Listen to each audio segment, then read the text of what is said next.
From the Generation 1 comics, to the decades of animated series, to the blockbuster live-action movies, this is From Cybertron and Beyond, with your hosts, Adam and the Emerald Enthusiast. Welcome to the first episode of From Cybertron and Beyond, a Transformers podcast and Vidcast. I'm your host, Adam, and with me is my co-host, the Emerald Enthusiast himself, Donnie. Donnie, how's it going? What's up, Transformers fans? It's the man whose ring runs on fanboy energy. It is the Emerald Enthusiast, and we're here to talk about Transformers. Indeed, and for anybody that has been listening to our podcast or our podcast network for a long time, knows that this isn't my first foray in podcasting about the Transformers, but we've had a lot of changes to the network over the years, and I thought I enjoyed covering Transformers and wanted to make that a part of the network. And Donnie is a huge fan of the Transformers IP, and so what better person to do it with than Donnie. So we've rebranded and restarted, and much like a comic book, this is the new number one. I don't know if you can ever sell it in condition, but good luck with that. But anyway, I don't know if there's going to be a variant edition of this.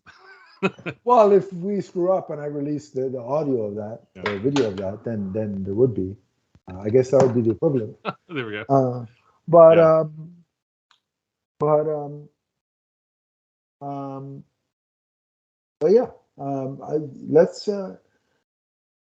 Let's start from I guess the ground up in terms of our Transformers fandom, Donnie. So when did you first come into contact with the robots in disguise? Very early on, I do remember both watching the G1 cartoon in season 1 and sticking all the way, with it through the end.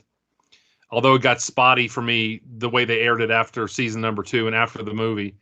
But I also got in on the comics very early on. One of my first memories of Transformers is buying number 8. That was the first appearance of the Dinobots. And shortly thereafter, buying all the issues before that, including one of my favorite comics, Transformers number 1. This is an original copy in very good condition. And I was just enthralled by the Transformers, and they were different than anything really Marvel and DC was doing at the time, because that's what I was reading at the time. And I wasn't a kid that was into cars, and so it wasn't kind of my usual fare. I didn't see them and say, "Oh, a whole bunch of cars, let me read that." I saw them and said, "Hey, there's a bunch of sentient robots that have supposedly been around for millions of years. That sounds like a good story. Let me read that." So. Yeah, it's funny because you say that you're not into cars. I'm not really into cars either. Yeah, my father's a mechanic, so go figure. So I didn't. I fell way off the tree. The saying is, I fell. You didn't fall far from the tree. I fell and rolled down a few hills in that respect because. Cars, your head a few times, huh? Well, probably. I can tell you, if I didn't have a concussion or two at some point in my lifetime, I'd be shocked. The side note, I mean, I've been training at karate for 28 years, and we used to do me and my sensei used to do, fun, stupid things, like go in the back room and have. Impromptu wrestling matches after our training session, and I may have gotten dropped on my head a time or two, but no. So yeah, concussion is largely plausible. But anyway, but I remember coming to the cartoon, the G1 in the movie, through my brother, who was 10 years older than me, and so because in '84 I was 1 year old, so I wouldn't have seen it straight away. But after the fact, with syndication, reruns, and my brother watching it, I would have seen the cartoon. Um, and I never really read. I can't say that I read the Marvel issues. I may have to go back and see if I can track those down. But I did watch the G1 cartoon. Beast Wars was, the CGI, the computer. From back then when it came out, that was really the one where I watched weekly. And to be fair, I've since bought the G1 series on DVD. Although now apparently it's free on YouTube, so I just can watch it on there, which I will for review purposes for this this podcast. Because listen, I have no shame in admitting I'm lazy when I have the option of pulling my DVD off the shelf or simply going to YouTube and watching it. I'll choose YouTube. Yeah, I do that a lot. Not gonna lie. So, unless there's something, some part of the story that's not there with YouTube or something. Yeah, a lot of times I'll do the same. So there's that. But yeah, Beast Wars fascinated me because you had the same idea, the sentient beings that it can alter their form. Mm-hmm. But it's these prehistoric kind of animals, which is kind of interesting. And it's like, I'm not like, it's funny because I'm not who's the guy I'm trying to think of? You know the guy, the Australian guy, not Crocodile Dundee. Steve Irwin? Speaking of 80s references, Crocodile Dundee. Yeah, no, Steve. I'm not some Steve Irwin that loves all kinds of animals. Just the idea fascinated me of these, Yeah. So, and the look of it, because they had that CG computerized feel, it felt different, so it was attracting. Yeah. By the way, let me take this opportunity to assure fans. I know a lot of teenagers who may stumble upon this podcast. You've probably heard a lot of fans of my vintage in various fandoms. You run across them and they give you some version of, they've insulted the fan base and everything old was good and everything new is terrible. You're not going to get that here. We're going to be objective about the things we like and dislike, but we're going to give everything a chance. Yeah, absolutely. I wouldn't spend my time doing this if I didn't love Transformers. I like to think we're rational human beings to a degree. So, if there's a version of the franchise that you prefer, we're probably going to show it some love regardless. Mm-hmm. Yeah. Not to say that we won't criticize when there needs to be criticizing, but we'll be fair about it. So this is a safe space, no matter what type of.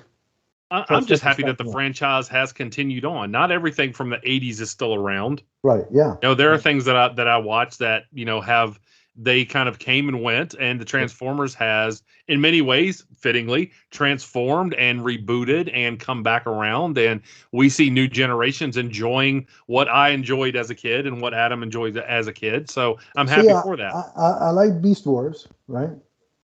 But what really kind of sort of kicked things into high gear for me and then caused me to go back and refine the franchise is the first live action movie. Okay. I mean, a lot of people throw crap, metaphorically, I hope, and not physically because that's disturbing, but metaphorically at Michael Bay. But that first live action movie was pretty solid. Like I remember watching that with a couple of buddies, and for weeks after, we'd be talking, and someone would casually make the Transformers the sound, right? And we'd all start doing it like idiots because it was just stuck in our heads. The fact that we actually saw this movie where it looked like that, and it was that it turned out that enjoyable. That first movie has high rewatchability. And so that really got me to go back and sort of revisit the G1 cartoons, then I dipped my toes in the comics, and I bought because it was on sale on Amazon. You can't see it. I don't know why I'm pointing at it like Vanna White, but I have the first omnibus of the IDW. Oh, okay, yeah. I just got the IDW art book for Christmas. So awesome. Yeah. I also got Transformers Classics Volume 1. That way I don't have to keep going back and handling my old comics. Yeah, that's a good. Yeah, it's a good idea. So yeah, that movie caused me to do a sort of deep dive or redive or whatever you revisit, whatever you want to phrase, however you want to phrase it. And so by the way, since we're on the topic of Michael Bay, and we'll stick with the movies for a bit. But the Transformers franchise, Donnie, has many of my multiverse wives in them. Okay. Now I knew about one of them, but so starting with my Earth 7 multiverse wife, Megan Fox. Okay. On the list, right? Listen, I was probably how old was I? How old was I in 2007? I was 24. Is that right? You said 83, 24? Yeah, I was 24. Okay. Thank you, math. Me and math, we don't get along. I was 24, and listen, I don't care how old you are, but if you're 13 onwards, and you don't think Megan Fox is attractive, or you didn't find her attractive in that movie, I can't help you. I don't know what to tell you. I get it. It shouldn't be about the humans, and there's that complaint that there are too many humans, and Michael Bay glorifies the female body and all that. Listen, I saw Megan Fox and I was like, listen, I don't care what. They showed me Optimus, Bumblebee looks cool, and there's Megan Fox, and I was happy. Whatever else happens, I'll roll with it, baby. But yeah, I'm like, and it's funny because she played a mechanic in that, or she was. I don't know if she played a mechanic, but she was very car savvy, fixing cars, right? Yeah. And I remember, so I watched the movie, and I came home and I said, because my dad's a mechanic, I'm like, Dad, I got a bone to pick with you, and that's the fact that how come you don't hire more mechanics like that? And that was our big dinner, or my big dinner conversation. Was trying to hire Megan Fox and my dad. And my dad's mechanic shop didn't work out, but I digress. So there's one of my multiverse wives, Donnie, and the second one, I didn't know her at the time, but I found out in the Transformers movie, in the third movie, after Megan Fox departed the franchise. What is it? Rosie Huntington, something or other, the English woman. She's on the list, so I clicked for her. And then I haven't ascribed an Earth for her yet, Donnie, in case you're wondering. And I know many of the people that are aware of the list are wondering. And then, of course, Donnie, my Earth 19 wife was the human star of Bumblebee, and that's Haley Steinfeld. So there's a pen click for her as well. But in terms of the movies, again, I really like the first one. I thought the second one, and again, we'll do deep dive reviews on all the live action movies, down the road. But I really liked the first one. I thought it was really solid. The second one, it had its moments that I enjoyed, but it also had some really stupid stuff. I still think it's the weakest of all the live action movies, but again, like you said, we'll go into that later on. All that we'll get into that. I like the third one. I think the third one kind of found its form again. Right. And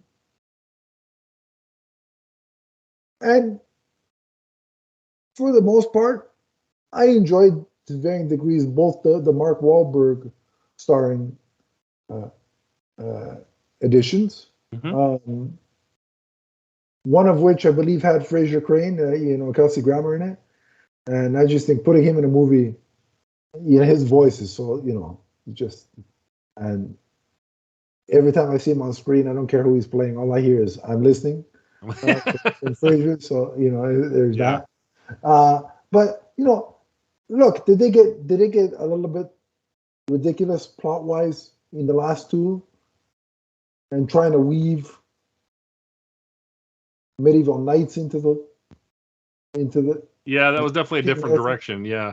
Did that get a little bit ridiculous? Sure, but I had come to the realization that at this point I'm not. Once you pass the third one, when you hit 4 and 5, I wasn't coming there for some plot-driven Schindler's List, To Kill a Mockingbird, a type of deep story. I was just like, at that point, you knew what to expect with Michael Bay, and it was just like, all right, give me the eye candy, give me the visual candy, right, from the CGI point of view and everything. So, and again, I'm not saying you want just to turn off your brain every time, but I thought people were getting way too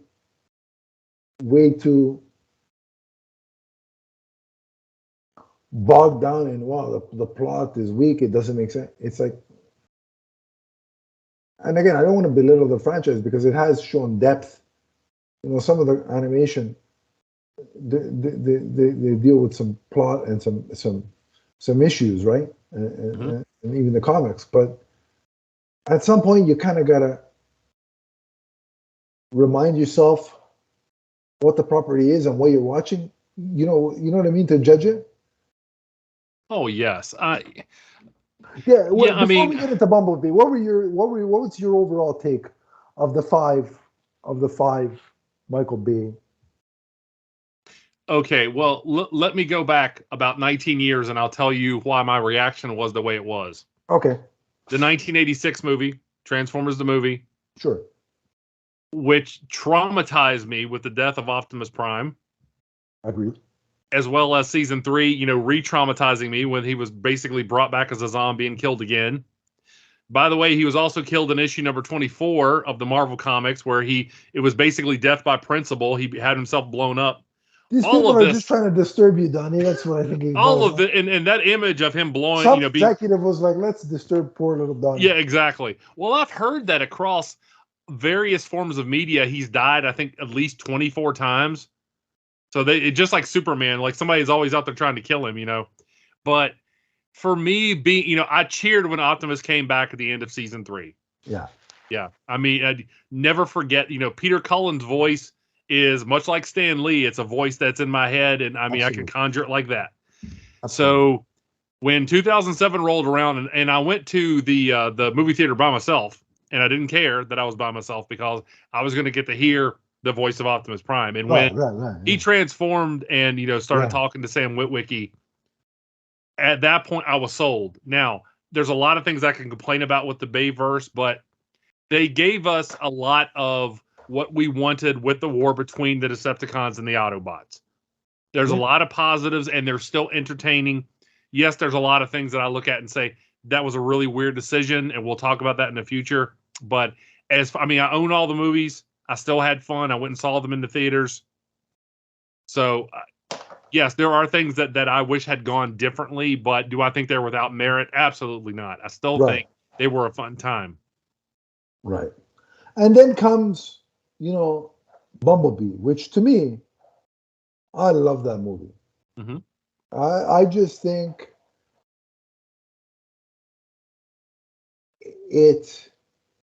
the tone, the look, I think it just nails it. Like those, what is it, 5-10 minutes on Cybertron? I have said that is far and away the best part of the franchise, was that part on Cybertron. It looked exactly like what I think Generation 1 fans wanted. So I have two criticisms of the franchise in general so far. Okay. One is that we haven't gotten enough Cybertron. Mm-hmm. I would agree. We need to see more of Cybertron. Mm-hmm. Number two, listen, all due respect to Shia LaBeouf, Sam Witwicky, whatever you want to say. And Love is Blind and all that jazz, and it's great and looks and everything. But Donnie, I find it really hard to believe that Sam Witwicky, aka Shia LaBeouf, is going to have girlfriends the likes of Megan Fox, Rosie Huntington, whatever the second part of her name is. I really should have looked that up. Wait, look it up now. What is that? What is her full name? Okay. But anyway, I find that, listen, I can believe that a car can transform into a sentient alien robot. Like I can buy that. I can check my suspension of disbelief at the door, right? But I'm sorry, that kid having those girlfriends, I just look. On the one hand, it gives nerds everywhere hope, and that's a good thing. But on the other hand, come on, it's unrealistic. It's the whole Peter Parker dynamic. How the hell does Peter Parker, with his rent troubles, and in the '60s he was a nerd. How does he end up with the likes of Mary Jane, Felicia Hardy? It's ridiculous. Gwen Stacy. It's ridiculous. All I can say, he was a nice guy. He had some issues, but maybe that was nice it. Guy, and Megan Fox hasn't knocked at my door, damn it. At least in the real world. Well, he's right place, right time. Yeah, so let me say this about Bumblebee. I like the fact that they went back to, that was in many ways, taken from the pages of the comics, because although it was a different character, it started off the interactions between the humans and the Autobots started off with Bumblebee being injured and Sparkplug and Buster fixing him and starting a friendship between Buster and Bumblebee. Yeah. So I like the fact that that felt very familiar at the same time, trying to kind of reboot the franchise a little bit and go in a different direction. But there was, that homage, as well as, the touch was briefly played by Bumblebee in one of those scenes. So I felt like they're kind of going back and giving us little Easter eggs for the G1 fans to say, okay, we still recognize where this came from, even though we're going in a different direction and we're going to keep putting out movies in the future. So. And you know what that did very well? It really, I think they were able to get, and there's no disrespect to Michael Bay, he did this too, but I think it was more effective in Bumblebee. The emotive expressions of Bumblebee. Bumblebee was... You believed the love between, and I'm not talking romantic, I'm talking about friendship-wise. Yes. Between Charlie, which is Haley Steinfeld's character, and Bumblebee. Like, you believe the connection. And I think they were very smart in trying to exploit Bumblebee as a character, because from very early on, Bumblebee was always a standout character. Even though most people, Optimus Prime, Megatron, characters like that, Starscream, are kind of larger than life. Bumblebee appealed to kids, very young kids, a lot, even from the beginning. Yeah. And even in the movies, I'll give Michael Bay credit. Remember that in the first one where Bumblebee is being tied up and taken away by the government? Mm-hmm. Yeah, I got emotional during that scene. I'm like, leave the poor guy alone. I think I shed more tears for Bumblebee being dragged away in chains and this and that than I did for Superman's death in BVS. And that's saying something, because well, like I said, Superman's he's been killed a lot too. So yeah. So no, but yeah, and I think too, making it how you can, it's very like this is why the first Michael Bay movie and the Bumblebee film are the best of the franchise so far, is because they were able to take all this CGI, all this fantastical action and this and that, but at their cores, make it an emotional, character-driven story. Both of those movies have that, and that's why I think they're the best of the franchise. Because with the technical wizardry of today, you've done something wrong if these movies don't look good. So they're going to look good going in. on some level because of the CGI capabilities they have nowadays.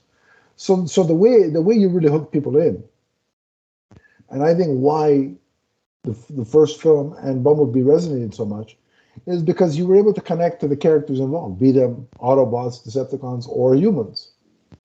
And so I think when they've got it right on all levels, that's the balance they've been able to find.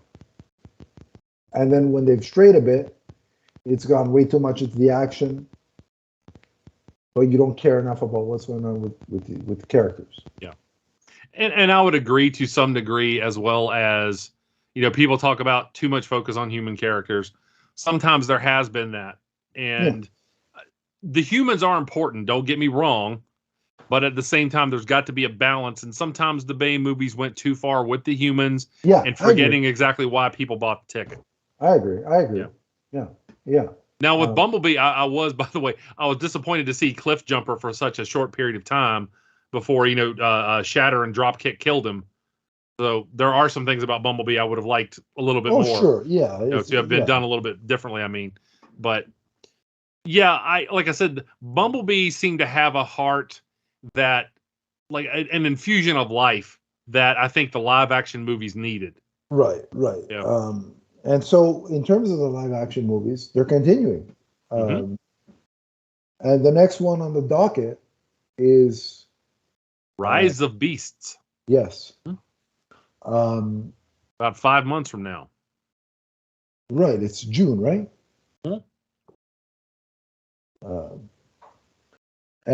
So we've got. And we're doing this in January. So you do know math. That's 5 months. There you go.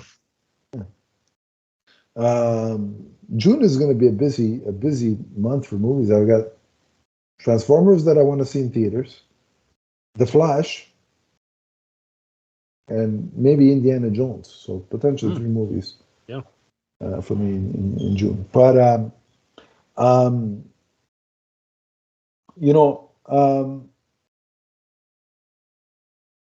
we got a trailer for Rise of Beasts. And I think it looks great. Oh, likewise. Yeah. A lot of Transformers fans are excited. I mean, it has been 5 years. And in terms of, and a lot of that has to do with COVID, kind of stalling everything. I think it would have came up sooner. But maybe for this franchise, I think the combination of Bumblebee being as well received as it was, plus the time in between, has kind of cleansed the palate in terms of. And again, we like the Bay movies to a certain degree, but Bumblebee's box office was less than the others. It was still very successful because the budget was low. It was $100 million. Right.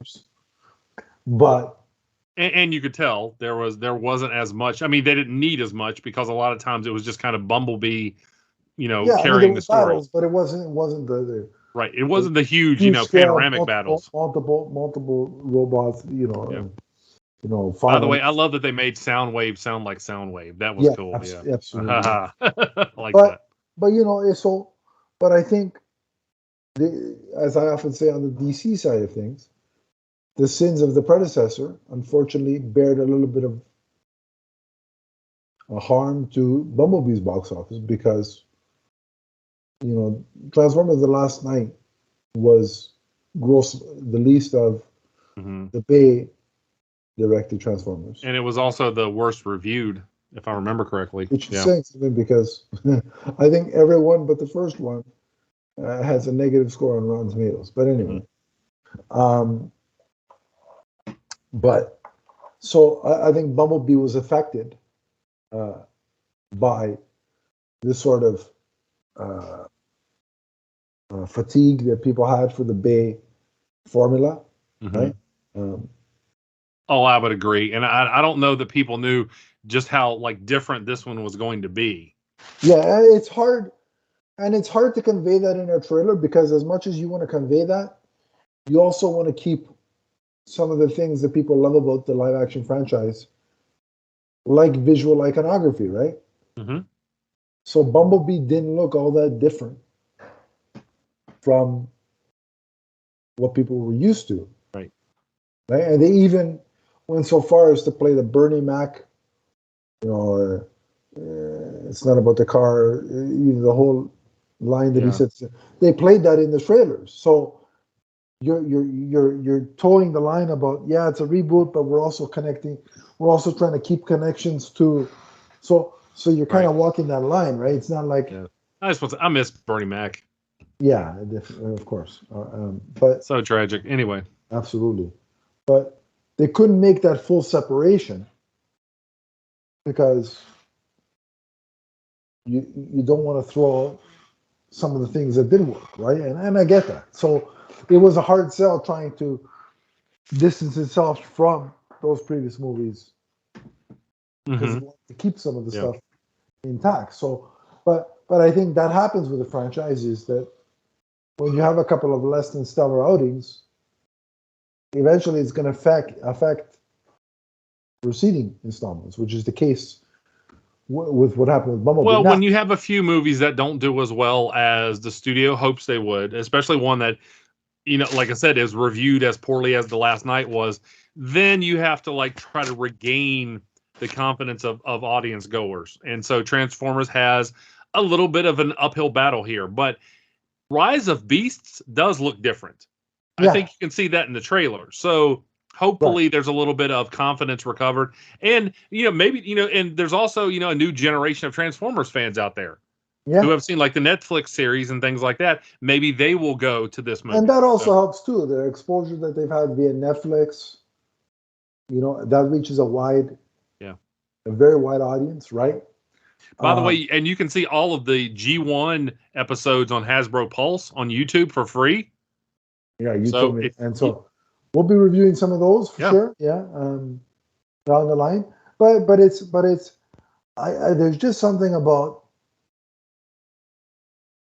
what struck me in that trailer was a couple of things. So seeing in that forest, the way they played it about, how the civilized world, is like, it's very, very urban, very, the city streets, the hustle and bustle, right? And then the trailer transitions to this forested area, and it's very picturesque. It's got the water, the waterfalls or the rivers and this and that. Yeah, yeah. And then you see Optimus Primal, right? And you see the first, well, at least in the trailer, the first meeting of Primal and Optimus Prime. Yeah. It's that coming together of those two disparate aspects of society, like like the sort of the quote unquote animal life and the city kind of cars and skyscrapers and all that. So it's that coming together of those two forces. Visually, they're both Transformers, but there's enough visual distinction that it's like to see it in, again, live action, because they are CG characters, but live action. It's striking, right? And hopefully, like I said, hopefully that will pique the interest of some people who may have given up on the live action franchise. And to have Primal be the one saying, like something's coming that's a lot older than you are. So this idea, this notion that I think they're starting to play with of,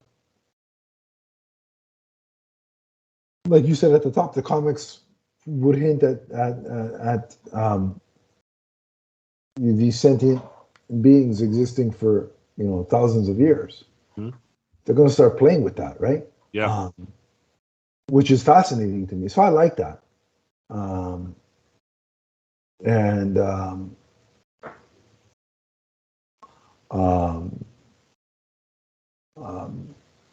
was so intrigued, and like, there's the one shot in the trailer while there's two. There's the Autobots the Mm-hmm. primals, Yeah. and they're running towards the Decepticons and Yeah. what's the other ones? The Predacons? Yeah, Yeah. and they're all about to come together in this giant battle. Yeah. It's like it felt like a scene from Lord of the Rings, Mm-hmm. when the two sides of it. And I was just like, all right, I'm ready. Like this feels big scale. Like again, it's like Bumblebee was like the appetizer that says, "Remember what you liked about this franchise, Mm-hmm. right?" And so get used to that again. Yeah. And now it's they hit us in the fields with Bumblebee, and now it's like, all right, now get ready for the battle royal, the full course. And when I saw that shot, I'm like, all right. Yeah. Well, I think a lot of fans were. Miss Darlene, she's a friend of ours who's been on the podcast before. She's a big Transformers fan. She was very excited by the trailer. So, Yeah. Yeah, no, it was a good. it was a nice little, especially for this time of year. I think they did a good job at, kind of dropping this and, 6 months in, 6 months out, I mean, and saying, hey, this is waiting for you. And I think a lot of people are, with the pandemic still, going strong in certain parts of the world, hopefully by summer things will be better and people will have a little bit more confidence going back to theaters. And hopefully this will do well at the box office. Uh,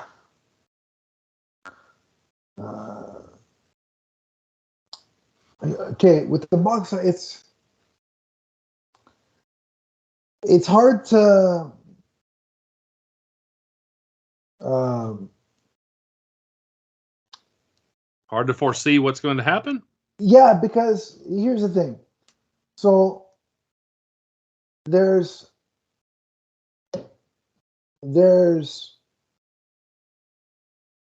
a lot of competition in June. Mm-hmm. And Transformers basically has like a week or two by itself before the combination of Flash and then Indiana Jones. Right. So that's going to be the issue. Hopefully, no Transformer stars will go on a crime spree like the Flash. Yeah, I know. Flash's main actor. So I think, don't get me wrong, I think it'll do well.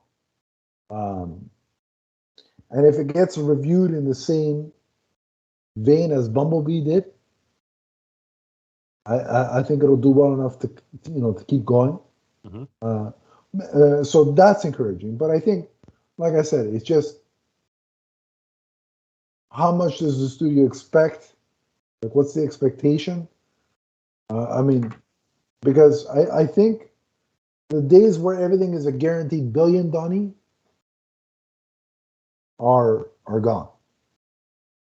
Like, there's going to be some rare exceptions, like Avatar 2 and Spider-Man No Way Far From Home. What the hell was it called? No Way Home? Yeah. Which one? No Way Home was the one. Yeah. Was the last one. Yeah. Those ones are those billion-dollar movies are gonna be rare exceptions. I mean, unless, because China was big for the Transformers. So if China comes back and does what China does in terms of box office, then we'll see. But again, if you're if I think if it can get good reviews, because opening weekend it's going to do well. Because I think that trailer intrigued people. The budget is only $200 million. That's for this type of movie. I don't think that is. They're not going out on a limb. Yeah, so you could realistically I mean, I think. So my guess is if it pulls in $500 million, it's going to be a success. Yeah, if it pulls in about five to, if it does anywhere between 5 to like 650 to 660, mm-hmm. it'll be. I think, but the reviews are solid. I think the studio will look at that and say, okay, you know what? For our reintroduction into the big, sprawling Transformers epic, we'll take that as a win and hopefully have a better. Because I think what the problem is. and this was unavoidable. I think it's everything that had to shift release dates, and the Last Night made 600 million. Right. So I mean, if that and again, that was the one that was the worst reviewed. So right, and so, but I think unfortunately, all studios releasing movies this summer have to look at it and say, whatever happens was kind of unavoidable because of the logjam of all the releases. So I think they'll take that, like, Paramount will take that into account when looking at it, provided unless it absolutely tanks. Right. Well, you brought up China. Hopefully things are better in China than they are right now. They're having serious COVID problems. They are, and yet they're still showing up for Avatar. So go figure. So it all really depends.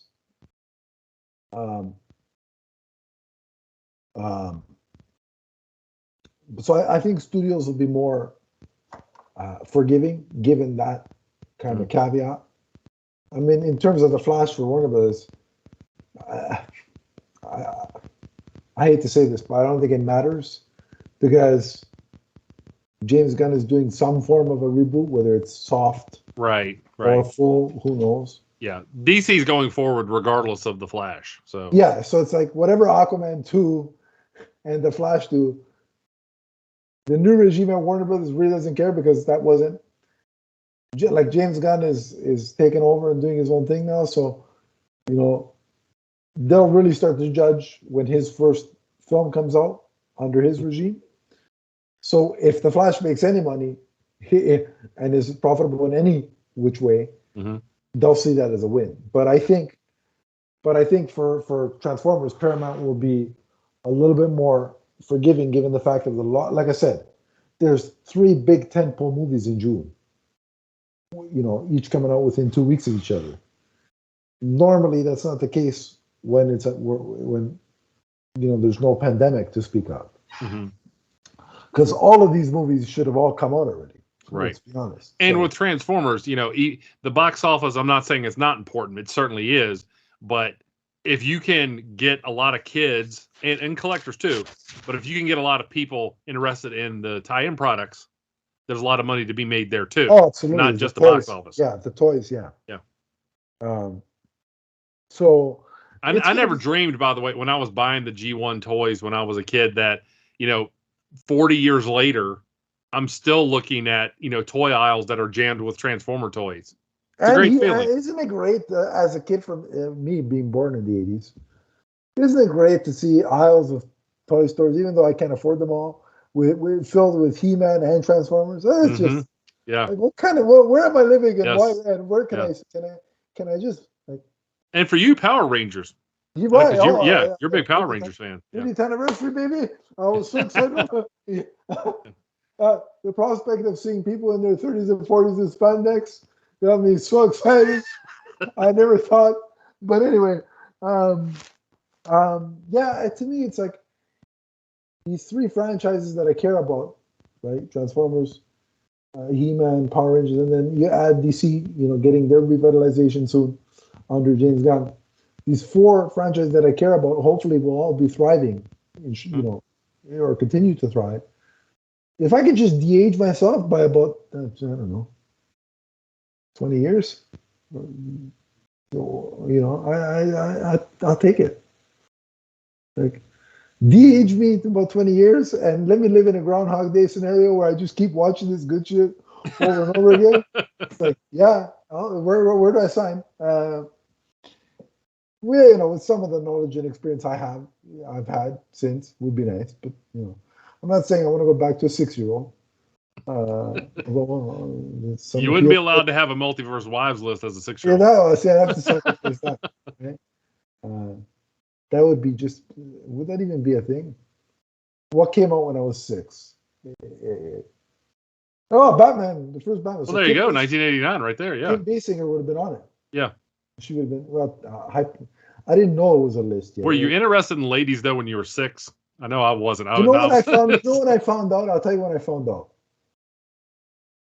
When I was 9, and I saw Michelle Pfeiffer in that Catwoman outfit. Mm-hmm.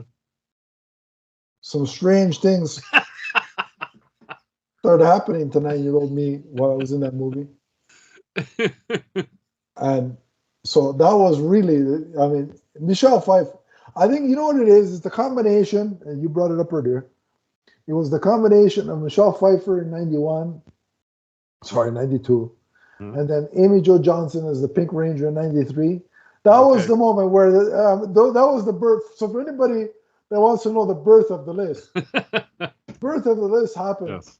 This should be its own goddamn podcast, the birth of the list. So is that when you realize, Adam, that girls just didn't have cooties, girls were interesting. Right, it was 92, yes, okay. 93 was really the birth of the list, and that's when cooties became a non-issue. So there's a little bit of backstory on the origin of the list. Somebody called Grant Morrison to write this comic about the birth of the list. But yeah, so but there's so much exciting things with Transformers. I mean, we're getting this movie here, Rise of the Beasts. There's another animated series on the way for kids, for younger core group. New comic series. It just, the license just finished up at IDW. Where's the license going, by the way? Because I have heard Image. I don't know. Don't quote me on that, but I have heard that it's going to go with Image. It used to be IDW. Yes. No. So we can maybe start with, once the new era kicks in, that's maybe when we'll start the comics. Hey, I'm down. Unless I can get a hold of the old Marvel stuff, then. Yeah. By the way, if you do like the old Marvel stuff, I am doing an issue by issue review, and starting with number 1, I've gone through number 4 at this point, and I'm going to go all the way through issue number 80. All right, cool. So definitely, yeah. But yeah, so once the license kicks in and we get a brand new number 1, Donnie and I will definitely, for sure, then start reviewing comics as well. And also, there's another movie, an animated project, I believe, like a full-length animated film, Donnie, that may or may not be all about Cybertron. I'd love it. Yeah. Well, it's happened. There's an animated movie. I just don't know if it's all about Cybertron yet, but I've heard that that's on the way. So, I mean, anything about Transformers excites me. I'm going to try it, even if it's not my favorite version of the characters. If you put the name Transformers on it, I'm going to watch it. So we'll have a lot to discuss. Correct me if I'm wrong, Donnie. Is there not a crossover comic between the Transformers and the Ghostbusters? I will look that up. That I'm not sure about. That happened recently, because if it did, I think we have to review that. Okay. And also, by the way, let me speak to I mean, it's too late now because the license is changing. But I just or maybe Image can help me out here. I do know there was a canceled crossover between, it was either the Transformers and DC or Transformers and Green Lantern specifically, because I have the images. Phil Jimenez drew Optimus Prime with the Green Lantern ring, which is one of the most beautiful things I have ever seen in my life. I wanted it so bad, it didn't happen. So I think it might be a Justice League thing. I think. Yeah, it might have been Justice League. Yeah. But also, hear me out, Donnie. How has there not been a Transformers, Ghostbusters, Ghosts of Cybertron? Oh well, we're gonna have to read that. Yeah, I will. Let's do it. we have 2 podcasts that could be a conjoined podcast. There you go. It could be a Hunting Hans. Yeah. We'll combine the 2 names for that podcast. We'll come up with something. Hunting Cybertron. Hunting Hans from Cybertron and beyond. Yeah, well, there we go. I just did it, folks. Coming soon. A special episode. But anyway, maybe episode 2 will be that. But how have they not done, speaking of crossovers, to me, this is a no-brainer. Power Rangers meets Transformers. I mean, you've got the Autobots, you've got the Megazord. Yeah. I mean, hello? Come on. Come on, Boom Studios. Come on, whoever's taking over the license. Probably Image. I'll buy it. I'm waiting to give you my money. Just give me the product. So, lots to discover here. we're excited to talk Transformers as the year continues. And we hope you will continue on this journey with us. But Donnie, if people want to talk more Transformers with you, where can they do that? You can find me on Twitter and TikTok as the Emerald Enthusiast. And also remember to subscribe to my YouTube channel where I look at lots of collectibles like the ones behind me, including Transformers. Awesome. And you can find me at Adam_LeafsFan on Twitter. We also have the show channel, which is at MMNPDC. We also have the Facebook group, which is in the link below. Click that. I will add you. We can continue the conversation there if you so choose. But until next time, remember, the Transformers franchise is forever. From the first time Optimus Prime tells the Autobots to roll out to the last. So long, everybody. So long, everyone.